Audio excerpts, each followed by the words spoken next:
Well, there's somebody taking a picture of me, taking a picture of him. As I turn around, back we are at the River Thames. And a few days ago I was on the other side at the Mayflower pub, which I believe is down to the right. But as you can see, my forward motion is a bit limited. And those look to be a little slippery anyway, those steps, and even if I was on those steps, I wouldn't be able to see around that corner anyway. Now, if I was the other side of this fence, I'd be able to, but hey, not to worry. Check this out. A noose.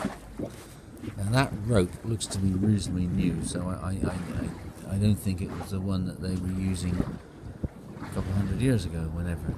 Behind it, that's the City of London. I'm sure, Jesus. Man, I tell you, not the City of London, Canary Wharf. You know, it's the 1st of December. This always happens on the 1st of each month. Anyway, there's the, I have to be a little careful here. There's the river. You can see the river bends around to the right.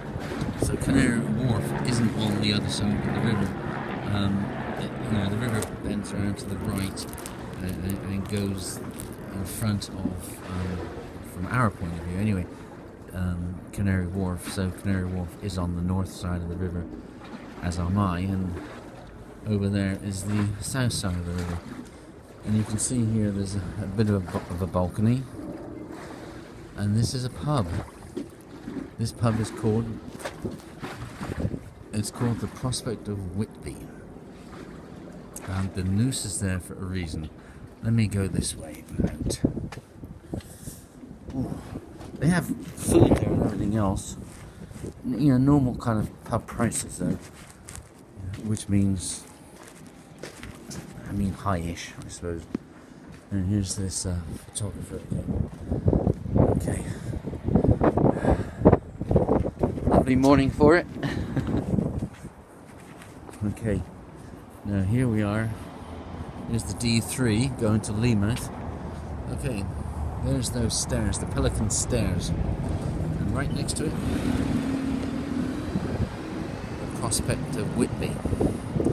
And why is that noose there? Now, I should say, if I were to follow that bus around, go up to the main road, make a right, that would then go to Canary Wharf.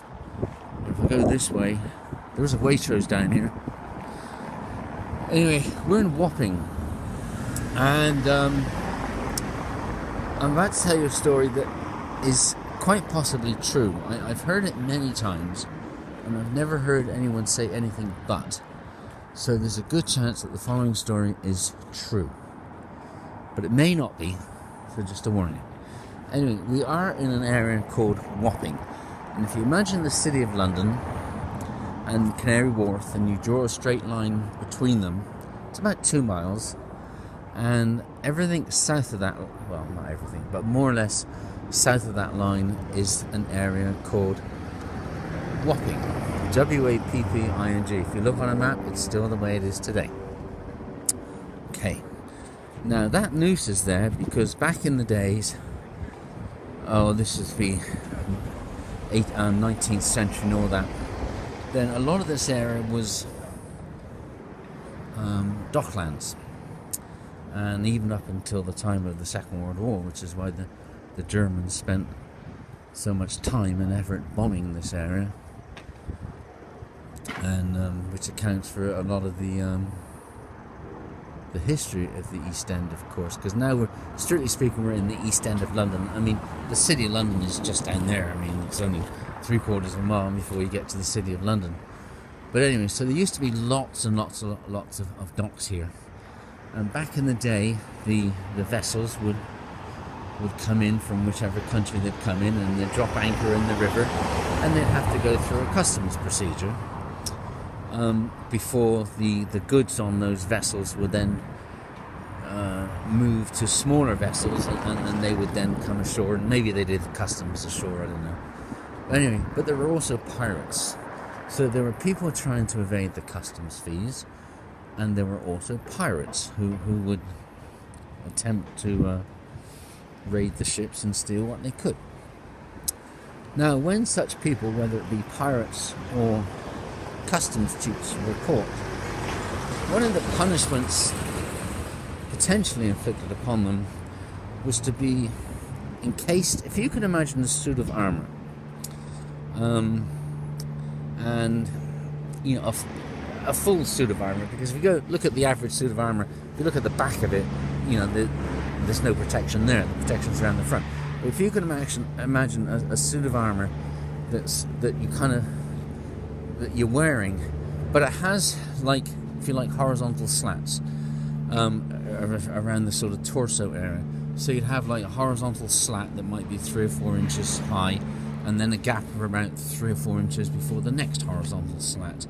That type of thing, right? And then you'd be encased in that, including your head. So your legs couldn't move, your head couldn't move, your arms couldn't move. You were stuck there. And then that would then be suspended from a. It wasn't really a noose, I suppose. It was more like a hook, I suppose, that would then lower you and your suit of armour that you're enclosed in into the River Thames. Now, of course, and it would lower you all the way, so you were covered in water. So of course you'd drown within a minute, right? You wouldn't be able to breathe, and so after a minute you'd die. But they'd keep you down there, and I've heard that sometimes you kept down there for like 3 tides, but other times I've heard or I've read that you kept down there for 3 days and nights. So either way, it didn't matter. You were dead after a minute anyway. So after such time had passed, the 3 whatever it was, you'd then be elevated and you'd come back into the air, so to speak, onto land. But of course you were dead, and then you'd be left there. And what could happen, especially during hot weather, is that your body would bloat. And if you can imagine those horizontal slats, and in between each slat, the body would tend to sort of bloat there, right? Because it couldn't bloat where the slats were, right? They were metal slats. So the body would bloat in the area where there were no slats, so to speak. A little bit like the Michelin Man, I suppose, right? And of course, I guess it would, especially during hot weather, it would all look rather gruesome. Anyway, because this happened in an area which was and still is called Wapping, apparently those unfortunate people, who say may have been bad people, right, in the first place, criminals, unfortunately, anyway, those people became known as Whoppers because this had happened in Wapping. And that apparently may be the origin of the word Whopper, whether it be something you buy at Burger King or just something that is used to describe something large, a whopping great big building, whopping great big person, or so we use the word whopping, WHOPPING, to describe something large. And we would also use the word whopper, not just in the hamburger, but that salary is a real whopper salary, Anyway, so because these people suffered their fate in Wapping, that may be the origins of the word whopper. Again, I use the word maybe. I've heard and I've read that many times, so there's a good chance it's true. I actually haven't read or heard anything else, so maybe it is true. But again, there's that word maybe. Just down there is Canning Town Overground Station. If you remember a few days ago, the other side of the river is Rotherhithe Underground Station, Overground Station. And if we were to go back on that overground train now and go one stop, it would take me to Rotherhithe. There's that tunnel that goes under the river and all of that. Anyway, so there we go, ladies and gentlemen, boys and girls. That's your history lesson for today, the 1st of December. I have to say, it is a little nippy. Yeah, I mean, look at the sky. I mean, the sky's kind of blue and that side of things is nice, but it's not that windy, fortunately. Otherwise it would be murder right now. But there is a nip in the air. See those trees? All the leaves have gone. Anyways, it's that time of year, isn't it? It's a bus, 2-3. Okay, I'm gonna make my plans. I might walk. There's a waitress just down there, but I don't know. Okay, bye gang.